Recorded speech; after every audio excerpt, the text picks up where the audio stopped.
ಅಂತ ಒಂದು ಅದ್ಭುತವಾದ ವಚನವನ್ನ ಚನ್ನಬಸವಣ್ಣವರು ಬರೀತಾರೆ.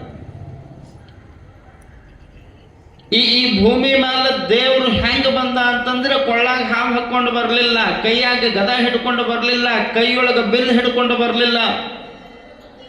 ಕೈಯೊಳಗ ಬಿಲ್ ಹಿಡ್ಕೊಂಡು ಬಂದ ರಾಮ ಅಂತ ಅನಿಸ್ಕೊಳ್ಳಿಲ್ಲ, ಕೊಳ್ಳಾಗ ಹಾವು ಹಾಕೊಂಡು ಬಂದ ಪರಮಾತ್ಮ ಅನಿಸ್ಕೊಳ್ಳಿಲ್ಲ, ಕೊಳ್ಳೊಳಗ ಹೆಗಲ ಮೇಲೆ ಗದ ಹೊತ್ಕೊಂಡು ಬಂದ ಹನುಮಂತ ಅಂತ ಅನಿಸ್ಕೊಳ್ಳಿಲ್ಲ, ಕೈಯೊಳಗ ಖಡ್ಗ ಹಿಡ್ಕೊಂಡು ಬಂದ ವೀರಭದ್ರ ದೇವರು ಅಂತ ಅನಿಸ್ಕೊಳ್ಳಿಲ್ಲ.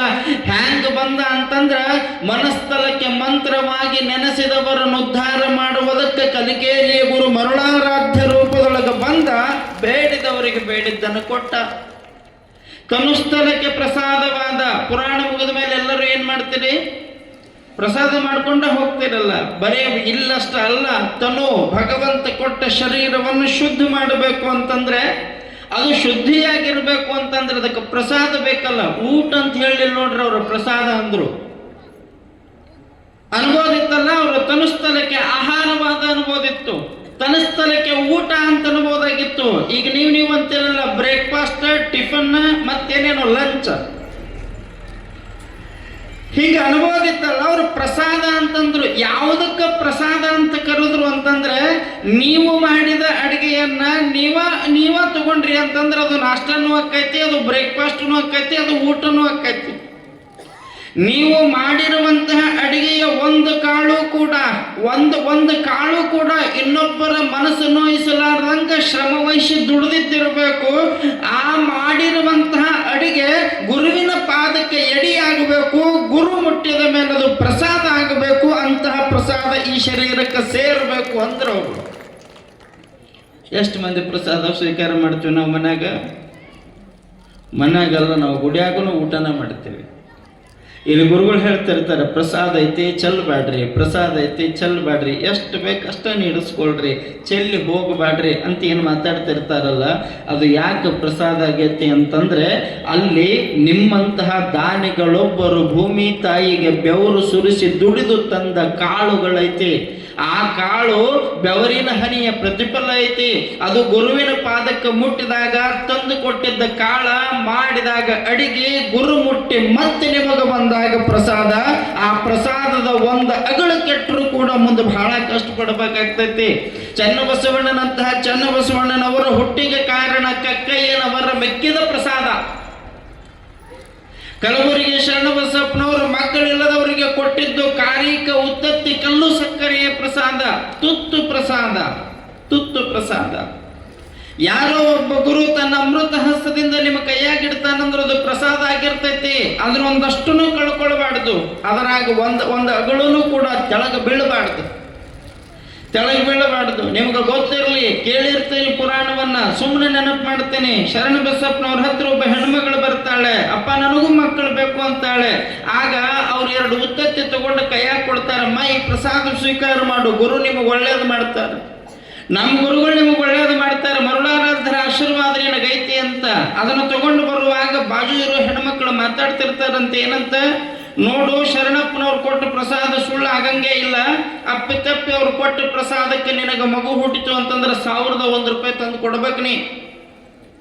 ನೀ ಕೊಡ್ಲೇಬೇಕು ಅಂದಾಗ ದಾರ್ಯಾಗ ನುಗ್ಕೊಂತ ಹೋಗ್ಕೊಳ್ಳಕ್ಕೆ, ಹೌದು ಕರೆ ಇದನ್ನ ನಾ ತಗೊಂಡಿ ಅಂದ್ರೆ ಅವ್ರ ಪ್ರಸಾದ ಸುಳ್ಳು ಆಗಂಗಿಲ್ಲ.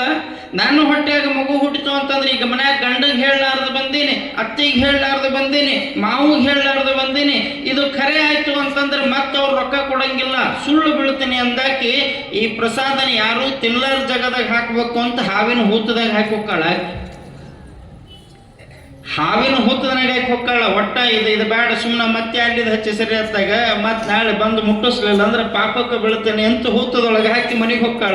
ನಿಮಗೆ ಹೇಳೋದು 9 ತಿಂಗಳಾದ ಮೇಲೆ 10 ತಿಂಗಳಾಯ್ತು, 11 ತಿಂಗಳಾಯ್ತು, 13, 14ನೇ ತಿಂಗಳಕ್ಕೆ ಶರಣ ಬಸಪ್ಪನವ್ರು ಮಕ್ಕೊಂಡಾಗ ಒಂದು ಹುಡುಗ ಬರಕತ್ತಂತೆ ಗಣಸನಾಗ, ಮಾಮ ನನ್ನ ಜವಳ ತೆಗಿಸ್ಬಾ ಅಂತ. ಮಾಮ ನನ್ನ ಕೂದಲು ತೆಗಿಸ್ಬಾ, ನನ್ನ ಜವಳ ತೆಗಿಸ್ಬಾ. ಶರಣಪ್ಪನವ್ರು ಮ್ಯಾಕೆದ್ರು, ನನ್ನೇರು ಕರೀತಾರೆ ಜವಳ ತೆಗಿಸಕ್ಕಂತ. ನನ್ನೇರು ಕರೀತಾರೆ ಜವಳ ತೆಗ್ಸಾಕ ಗೊತ್ತಾಗ್ಲಿಲ್ಲ.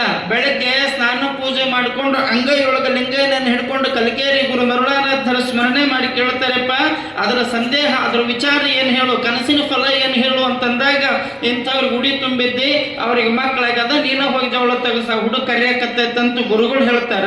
ಇವ್ರು ಅವ್ರ ಮನೆಗೆ ಹೋಗ್ತಾರ ನೋಡ್ರಿ. ಮರುದಿವ್ಸ 4 ಮಂದಿ ಕರ್ಕೊಂಡು ಅವ್ರ ಮನೆಗೆ ಹೋಗ್ತಾರ. ಮೊದಲೇ ಬ್ರಾಹ್ಮಣ ಮನತನದು. ಅವ್ರ ದೇವ್ರನ್ನು ಶರಣರನ್ನು ಯಾರನ್ನೂ ನಂಬಿದ ಮಂದಿ ಅಲ್ಲ, ವಿಷ್ಣು ಅಟ್ಟ ದೇವ್ರ ಅವರಿಗೆ. ಹರಿಪೂಜೆಯನ್ನು ಮಾಡಿದವ್ರು ಅವರೆಲ್ಲ. ಇವ್ರವ್ರ ಮನೆಗೆ ಹೋಗ್ತಾರ. ಮನೆಗೆ ಹೋಗಿ ಶರಣಪ್ಪನವ್ರು ಬಂದ್ರು, ಕುರ್ಚಿ ಹಾಕ್ರಿ, ಕುಂದ್ರಸ್ರಿ, ಮಣಿ ಮೇಲೆ ಅವ್ರನ್ನ ಕುಂದ್ರಿಸಿ, ಯಾಕ್ರಿ ಶರಣಪ್ಪನವ್ರು ಭಾಳ ದಿವ್ಸ ಕಿತ್ತಾಗಿ ಬಂದಿರಲ್ಲ ಅಂತ ನಾ ಮನೆ ಯಜಮಾನ್, ಯಾಕ್ರಿ ಇತ್ತಾಗ ಬಂದ್ರಿ ಅಂತಂದಾಗ ಇವ್ರು ಹೇಳ್ತಾರೆ, ಏನಿಲ್ಲಪ್ಪ, ಮತ್ತೆ ಹಿಂಗ ಒಂದಷ್ಟು ದಿವಸದಿಂದ ನಿಮ್ಮ ಮನೆ ಸೊಸಿ ಬಂದಿದ್ಲು, ಆಕಿಗೆ ಉಡಿ ತುಂಬಿದ್ವಿ, ಆ ಪ್ರಸಾದದ ಫಲ ನಿಮ್ಮ ಮನೆ ಗಂಡು ಮಗು ಹುಟ್ಟೈತಿ, ಮತ್ತೆ ಅದನ್ನ ಜವಳ ತೆಗಿಸ್ಬೇಕು, ನೀವು ನಮ್ಮ ಮಠಕ್ಕೆ 1,001 ರೂಪಾಯಿ ಕೊಡ್ಬೇಕು ಅಂತಾರೆ. ಮನೆ ಯಜಮಾನ್ ಅಂತಾನ, ರೊಕ್ಕ ಬೇಕಂದ್ರೆ ಸರಳ ಕೇಳ್ಬೇಕು ಶರಣಪ್ಪ, ಸುಳ್ಳು ಹೇಳ್ಬಾರ್ದು ಅಂತ. ನಮ್ಮ ನಿನ್ನ ದಾಸೋಹಕ್ಕೆ ರೊಕ್ಕ ಬೇಕಲ್ಲ, ಕೊಡು ಅಂತ ಕೇಳು. ಆದ್ರೆ ನೀನು ಉತ್ತತ್ತಿ ಕೊಟ್ಟಿದಿ, ನಿನ್ನ ಪ್ರಸಾದಕ್ಕೆ ಮಗ ಹುಟ್ಟೈತಿ, ಇವೆಲ್ಲ ಸುಳ್ಳು ಹೇಳ್ಬಾರ್ದು ನಮಗೆ. ಯಾಕೆ ಸುಳ್ಳು ಹೇಳ್ತಿದೆ ಅಂದಾಗ ಆ ಹೆಣ್ಮಗಳು ಹೆದರಿ ಬಿಟ್ಟಿರ್ತೈತಿ, ಒಳಗ ಕುಂತಿರ್ತಾಳೆ. ಶರಣಪ್ಪ ಬಂದದ್ ನೋಡಿ ಸುಸಿ, ಯಾವ ಮಕ್ಕಳು ಹುಟ್ಟಿಲ್ಲ, ನಮ್ಮ ಮನೆಯಾಗ ಯಾರು ಹೊಟ್ಟಿಲ್ಲನೂ ಆಗಿಲ್ಲ, ನೀನು ಸುಳ್ಳು ಹೇಳಕ್ ಹೋಗ್ಬೇಡ, ಎದ್ದ ನಡಿ. ಏನ ಬಂದು ಕುಂತಾಗ ಶರಣಪ್ಪ ಅಂತ ಗೌರವ ಕೊಟ್ಟಿದ್ದೆ, ಇಂತಹ ಸುಳ್ಳು ಹೇಳಕ್ ಬರ್ತಿದ್ ನೀನು, ಸರಳ ಎದ್ದು ನಡಿ ಅಂತಂದಾಗ ಅವ್ರಂತಾರ ಶರಣಪ್ಪನವ್ರು, ಕರೀರಿ ನಿಮ್ಮ ಸೊಸಿನಂತ. ಆಕೆ ಬರ್ತಾಳ, ಕರೆ ಆಕಿ ಹೊಟ್ಟಿಲ್ಲ ಆಗಿಲ್ಲ, ಆಕೆ ಮಗುವಿಗೆ ಜನ್ಮ ಕೊಟ್ಟಿಲ್ಲ, ಮತ್ತೆ ಕನಸಿನಾಗ ಒಂದು ಮಗು ಯಾರು ಹೇಳ್ರಿ ನೋಡು.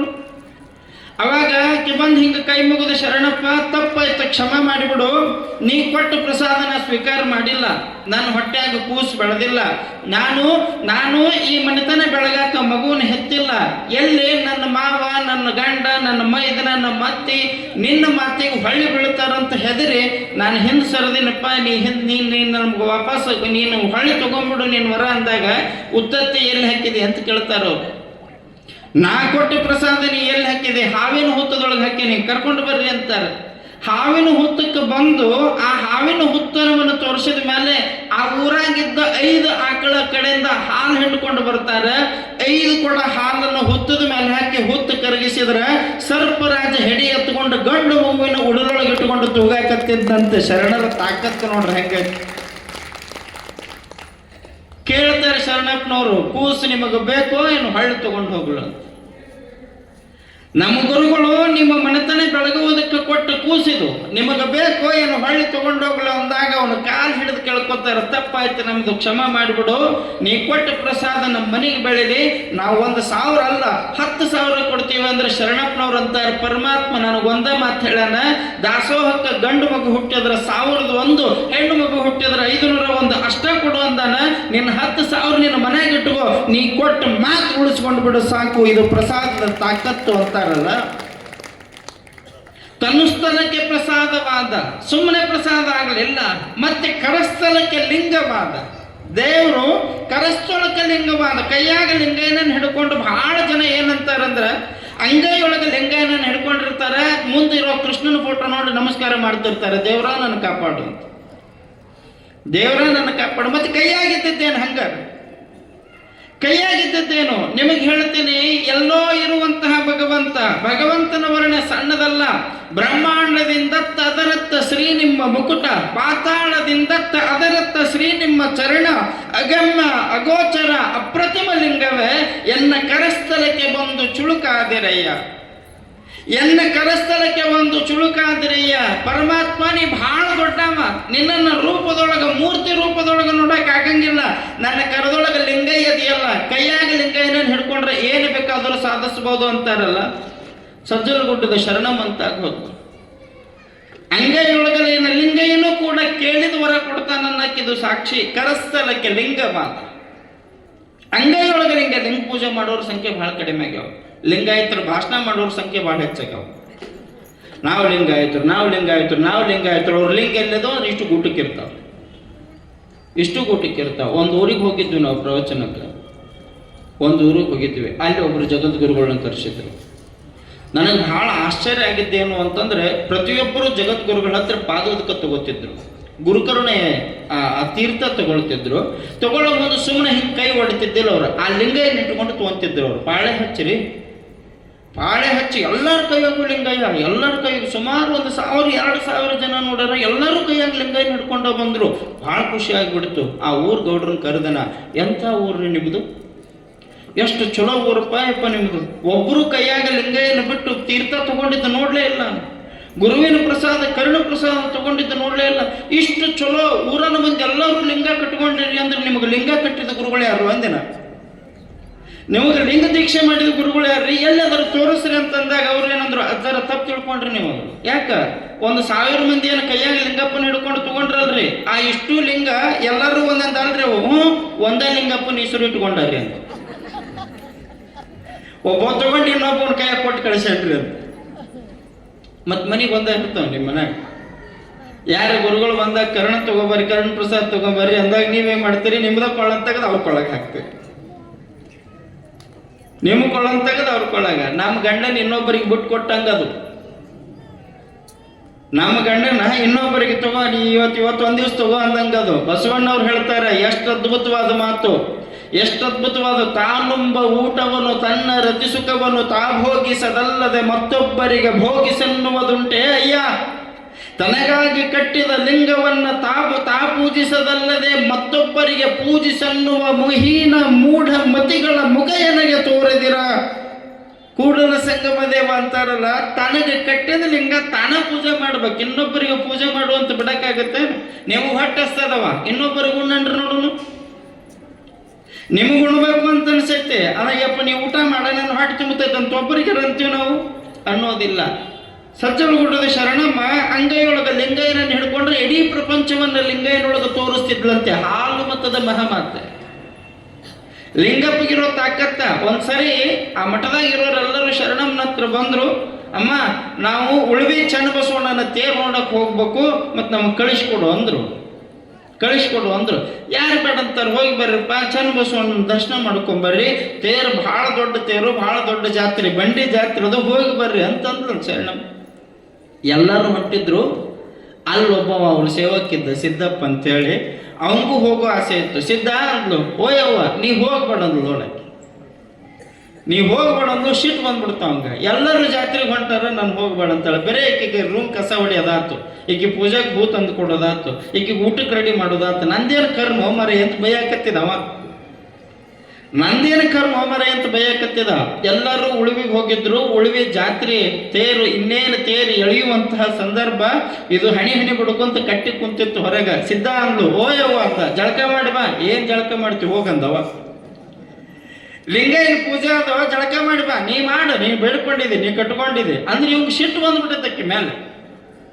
ಜಾತ್ರೆ ನೋಡ್ಬೇಕಾಗಿತ್ತಲ್ಲ ಇವ, ಯಾಕಲ್ಲ ಹಿಂಗ್ಯಾಕೆ ಮಾಡಕತ್ತಿದ್, ಏನ್ ಮಾಡ್ತಿದ್ ಬಿಡು, ಬರೇ ನಿನ್ ಪೂಜೆನ ಮಾಡೋದಾತು. ಉಳುವಿ ಬಸವಣ್ಣನ ತೇರು ನಾನು ನೋಡ್ತಿದ್ದಿಲ್ಲ ಅಂದ್ಲು. ಈಗೇನು ಉಳುವಿ ಚನ್ನ ಬಸವಣ್ಣನ ತೇರು ನೋಡ್ಬೇಕಿಲ್ಲ ಏನು? ಹೂನವ ನೋಡ್ಬೇಕು ಬಾ ಹಂಗಾರ ಅಂದ್ಲು.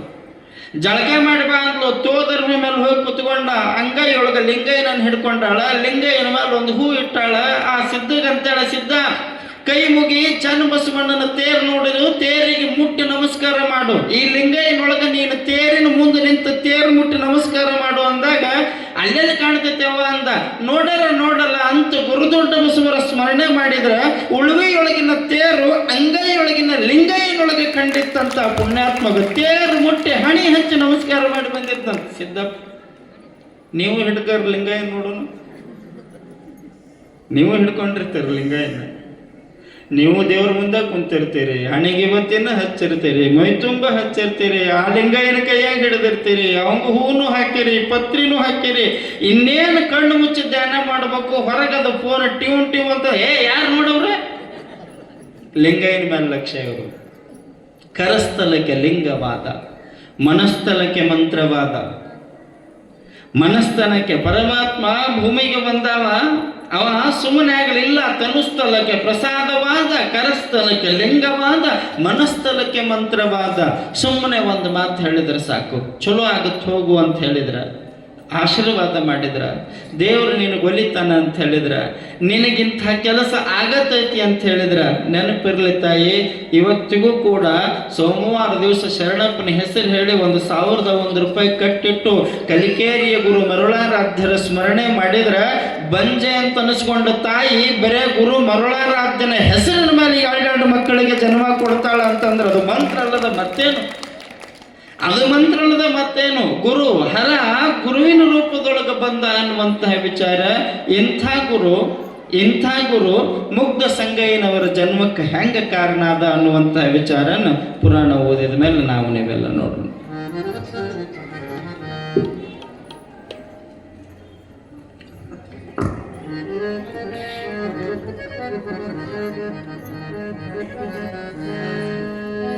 ಶಿವ ಸಾಂಬದೈ ನಮ ಪಾರ್ವತಿ ಪತಿ ಶಿವ ಹರ ಹರ ಮಹಾದೇವ ದೇವ ಮಹಾದೇವ ದೇವ ಎಂದು ಫಲಬಂಧದಲ್ಲಿ ಪೇಳ್ಪುಗಲಿಕ್ಕಲ್ ಮಂದಯಾನೆಯು ಮೆಲ್ಲನೆ ಎಯ್ದು ಮೈ ಮುರಿದು ಕರದೆರೆದು ಸುತ್ತ ನೋಡಲ್ಕಾರು ಸುಳಿವು ಕಾಣದ ಲಬ್ಧತಾಗಳಾಗಿ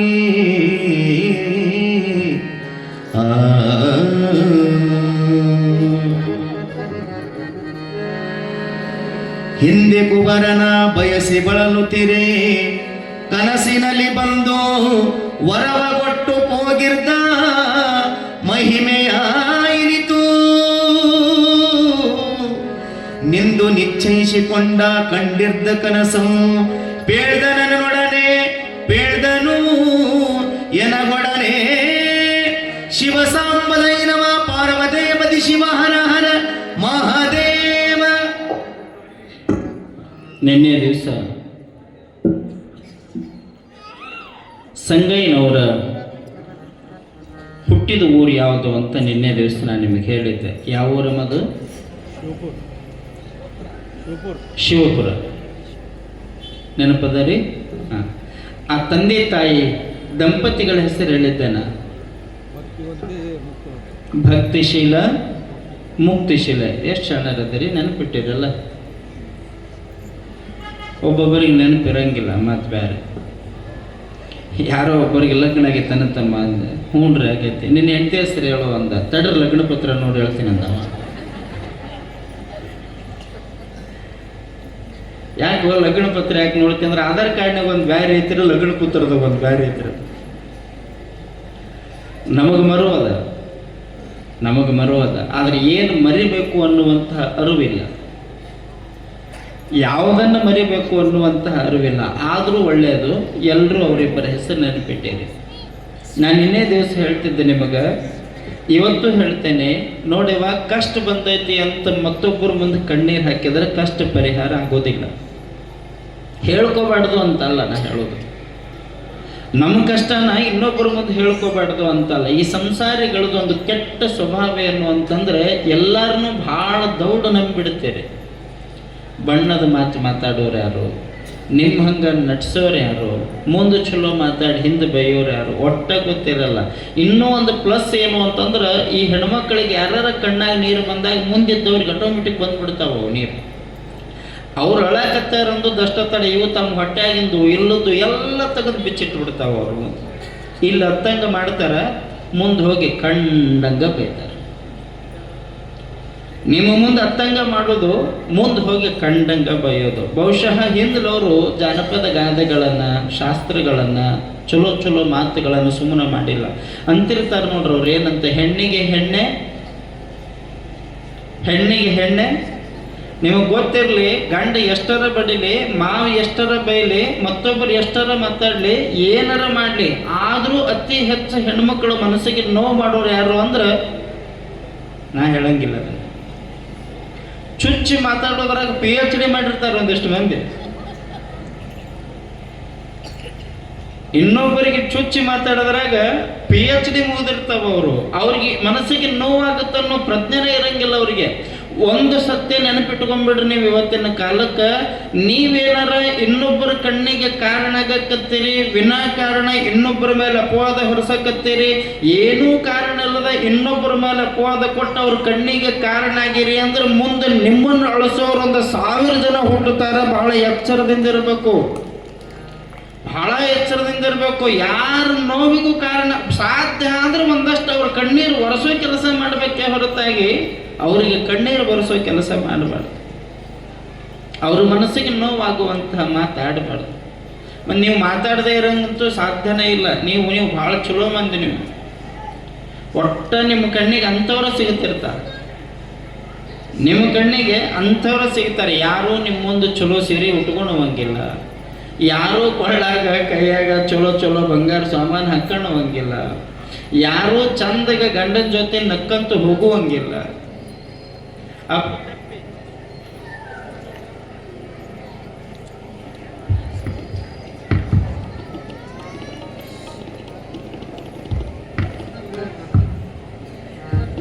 ಅಪ್ಪಿತಪ್ಪಿ